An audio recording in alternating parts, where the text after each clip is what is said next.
Okay, so what you just saw here is a refugee who dominated 3 female Swedish police officers and 1 male security guard. It is suspected that he is mentally ill. At 7 in the morning, he gathered his things in the courtyard and set them on fire. The guard tried to stop him, but the man got violent. Other refugees living in the same asylum house tried to stop him as well, but he started punching towards them. Police were called to the scene, and that's when he started attacking them. And here in the beginning, we can see how another refugee runs at the perpetrator and tries to help the cops out. In fact, several of the other refugees, when interviewed by the media Nyheter Idag, said that the man no longer lives at the asylum house and nobody knows where he is today, but they certainly hope that he's locked up. What you don't see in this video, however, is that after this, the cops called for reinforcement and 2 male cops arrived at the scene. When they tried to apprehend the man, they were both pushed to the ground. I've seen people comment on this clip saying that, well, clearly affirmative action doesn't work. Look what gender quotas lead to.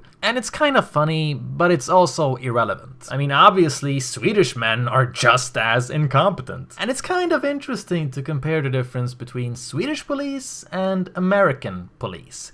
And yet, people have the nerve to bitch about institutionalized racism in Sweden. Now, I want to point something out here that's quite frightening. When the guy hit that blonde woman, she dropped her baton in front of the car, and right after that, she immediately walks away. In fact, they all walk away soon after. What if she had dropped her gun? What if this madman had managed to take the gun off of one of these cops and started firing?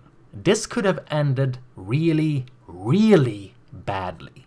But it's also important to note that you can't put all the blame on the individual cops involved here. Police in Sweden are basically attacked by the mainstream media as soon as they get rough with criminals, whether it was warranted or not. And we have a political establishment that's promoting dialogue police over actual police. After years and years of pseudo-academical bullshit about structural racism, violence monopoly, and norm critique, this is the result. What the fuck did you think was gonna happen? I mean, I see a lot of people complaining about the cops being pathetic, but cops can't even take rough action towards someone that's being unruly without winding up in a bureaucratic shitstorm themselves. I mean, they can't even rely on their boss holding their back when someone hits them up with accusations of police brutality. If you ask me, the biggest criticism should be aimed at the crusaders of limp dicks, whose infant ideology permeates every aspect of Swedish society. The police force in Sweden is far from the only institution that's been perverted by the idea that perpetrators are victims.